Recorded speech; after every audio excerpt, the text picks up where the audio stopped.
मैं केवल देह नहीं, मैं जंगल का पुश्तैनी दावेदार हूं। पुश्ते और उनके दावे मरते नहीं। मैं भी मर नहीं सकता।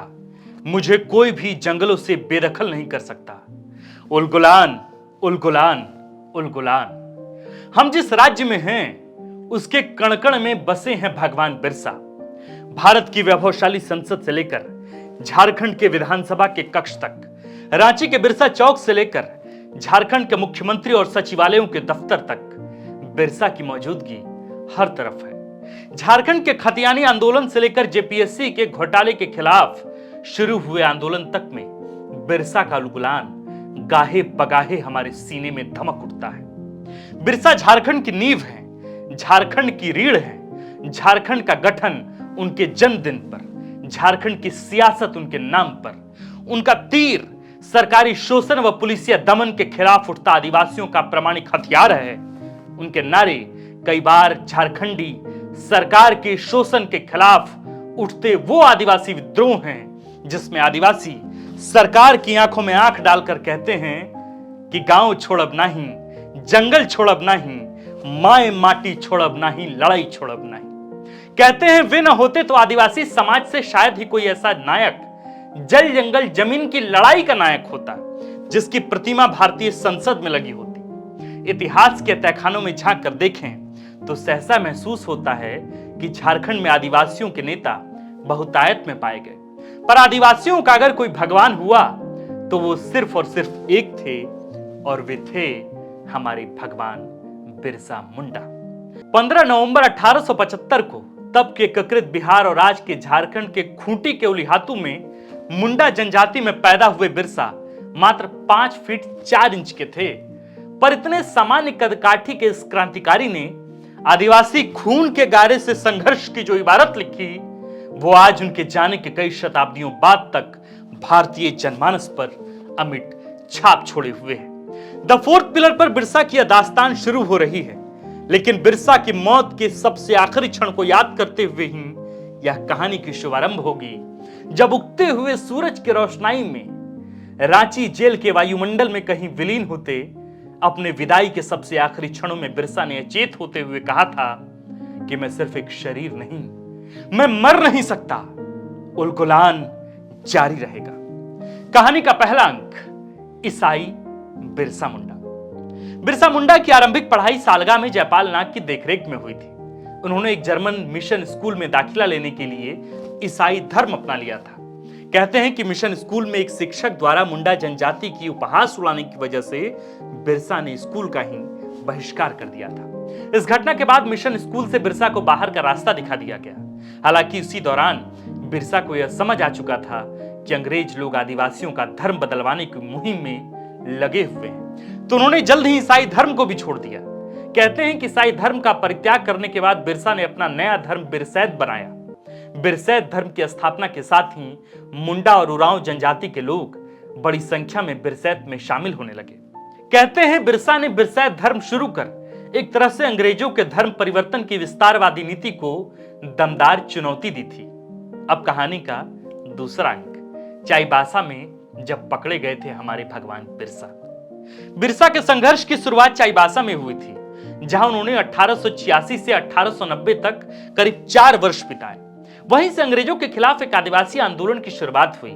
इस दौरान उनका एक नारा आम जनमानस के बीच बेहद प्रसिद्ध हुआ, अब हुआ राज एते जाना, महारानी राज टुड्डू जाना। यानी अब मुंडा राज शुरू हो गया है और महारानी का राज खत्म हो गया। बिरसा मुंडा ने अपने लोगों को आदेश दिया कि वो सरकार को कोई टैक्स न दे। महाजनों और साहूकारों ने आदिवासी जमीन पर अपना कब्जा जमाना शुरू कर दिया था और आदिवासियों को जंगल के संसाधनों का इस्तेमाल करने से रोक दिया गया था।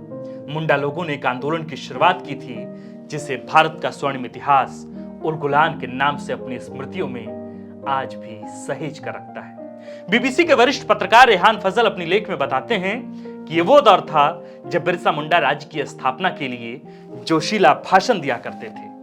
के.एस. सिंह अपनी किताब Birsa Munda and his movement में लिखते हैं, बिरसा अपने भाषण में कहते थे, डरो मत, मेरा साम्राज्य शुरू हो चुका है, सरकार का राज समाप्त हो चुका है, उनकी बंदूकें लकड़ी में बदल जाएंगी।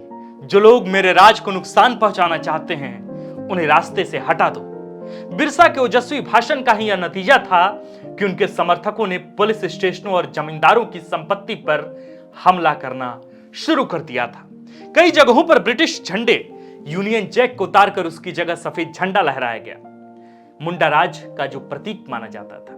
कहते हैं कि अंग्रेजी सरकार बिरसा को पहली बार 24 अगस्त 1895 को गिरफ्तार किया था। उनको 2 साल की सजा हुई थी। जब 2 साल बाद उन्हें छोड़ा गया तो वे भूमिगत हो गए थे और अंग्रेजों के खिलाफ आंदोलन करने के लिए उन्होंने अपने लोगों के साथ गुप्त बैठकें शुरू कर दी थी। हालांकि जेल से छूटने के बाद भी अंग्रेजों की नजर बिरसा पर ही टिकी थी। बिरसा की दोबारा गिरफ्तारी का विवरण सिंहभूम के कमिश्नर ने बंगाल के मुख्य सचिव को भेजा था। विवरण के अनुसार बिरसा पर 500 रुपए का इनाम घोषित होने के बाद पास के गांव मानमारू और जरीकल के 7 लोग बिरसा मुंडा की तलाश में जुट गए। जाहिर है कि वे बिरसा की गिरफ्तारी कराकर अंग्रेजी हुकूमत से 500 रुपए का इनाम पाना चाहते थे। फरवरी के महीने में इन 7 लोगों ने सेंतरा के पश्चिम के जंगलों में दूर से धुआं उठते हुए देखा। जब वो पास गए तो उन्होंने देखा कि बिरसा वहां अपनी 2 तलवारों और पत्नियों के साथ बैठे हुए थे। थोड़ी देर बाद जब बिरसा सो गए तो इन लोगों ने उसी हालत में बिरसा को पकड़ लिया। उन्हें बंदगांव में कैंप कर रहे डिप्टी कमिश्नर के पास लाया गया। बिरसा को पकड़ने वाले लोगों को 500 रुपए नकद इनाम के तौर पर दिए गए। कमिश्नर ने आदेश दिया कि बिरसा को चाईबासा न ले जाकर रांची ले जाया जाए।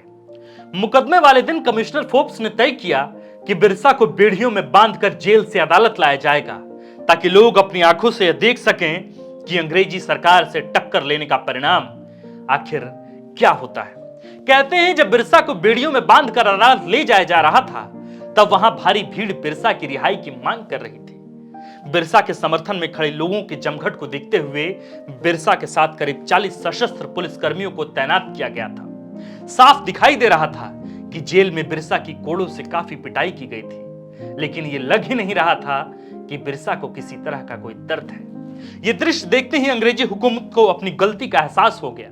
उन्होंने सोचा था कि बिरसा को बेड़ियों में बांधकर अदालत लाने से संदेश जाएगा कि अंग्रेजों के खिलाफ बगावत का परिणाम कितना बुरा हो सकता है, लेकिन इसका उल्टा असर हुआ था। लोग डरने के बजाय बिरसा के समर्थन में उतर आए थे। बिरसा पर लूट, दंगा करने और हत्या के 15 मामले में आरोप तय किए गए थे। अब कहानी का तीसरा सिरा यानी तीसरा अंक। जेल में हुई थी बिरसा मुंडा की मौत। जेल में बिरसा को एकांत में रखा गया। 3 महीने तक उन्हें किसी से मिलने नहीं दिया गया। सिर्फ 1 घंटे के लिए रोज उन्हें सूरज की रोशनी पाने के लिए अपनी कोठरी से बाहर निकाला जाता था। एक दिन बिरसा जब सोकर उठे तो उन्हें तेज बुखार और पूरे शरीर में भयानक दर्द था। उनका गला भी इतना खराब हो चुका था कि उनके लिए एक घूंट पानी पीना भी असंभव हो गया था। कुछ दिनों में उन्हें खून की उल्टियां शुरू हुई। 9 जून 1900 को बिरसा ने सुबह 9 बजे जेल परिसर में दम तोड़ दिया था। बाद में रांची जेल के अधीक्षक कैप्टन एंडरसन ने जांच समिति के सामने दिए बयान में कहा, जब बिरसा के पार्थिव शरीर को कोठरी के बाहर लाया गया तो जेल में कोहराम मच गया। सभी बिरसाइतों को बुलाकर बिरसा के शव को पहचानने के लिए कहा गया, लेकिन उन्होंने डर की वजह से ऐसा करने से इनकार कर दिया। 9 जून की शाम 5:30 बजे शरीर का पोस्टमार्टम किया गया। उनके शरीर में बड़ी मात्रा में पानी पाया गया था। उनकी छोटी आंख पूरी तरह से नष्ट हो चुकी थी। पोस्टमार्टम रिपोर्ट में उनकी मौत का कारण हैजा बताया गया। बिरसा के साथियों का मानना था कि उन्हें मीठा जहर दिया गया था। आखिरी समय में जेल प्रशासन ने उन्हें मेडिकल सहायता नहीं दी थी। इसके इस आशंका को और बल मिला। अंतिम क्षणों में बिरसा कुछ पलों के लिए होश में आए। उनके मुंह से शब्द निकले, मैं सिर्फ एक शरीर नहीं हूं, मैं मर नहीं सकता। उलगुलान जारी रहेगा। बिरसा की मृत्यु के साथ ही मुंडा आंदोलन शिथिल पड़ गया था, लेकिन उनकी मौत के 8 साल बाद अंग्रेजी सरकार ने छोटा नागपुर टेनेंसी एक्ट पारित किया, जिसमें प्रावधान था कि आदिवासियों की भूमि को गैर आदिवासी नहीं खरीद सकते। बिरसा की विदाई उस धरती पुत्र की विदाई थी जिसके उलगुलान का नारा आज कई शताब्दियों बाद भी आंदोलन की सशक्त आवाज बनकर उभरा है। बिरसा हम सबके बीच जो शून्य के शिखर पर मौजूद हैं, जिनकी शारीरिक अनुपस्थिति हमें कई बार शून्यता की तरफ ले जाती है। कहते हैं कि आंदोलनकारी कभी आंदोलन से बड़ा नहीं हो सकता, लेकिन कुछ आंदोलनकारी ऐसे होते हैं जो अपनी प्रतिभा और प्रयोग धर्मिता के बदौलत और उसके बूते पर उसे उसकी ज्ञात सीमा और संभावनाओं से काफी आगे लेकर निकल जाते हैं। तो कुछ ऐसे ही थे हमारे बिरसा, जिनके संघर्ष की मिट्टी में तपकर आकार ग्रहण करने की कहानियां हमें कई बार अभिभूत करती है, तो कई ऐसे जल जंगल जमीन की लड़ाई का झंडा बरदार और बलिदानी के हमेशा हमेशा के लिए इस धरती से चले जाने का किस्सा भी दुखांत करता है। आज बिरसा की पुण्यतिथि है। द फोर्थ पिलर की तरफ से हमारे देवता भगवान बिरसा मुंडा को शत शत नमन। शुक्रिया।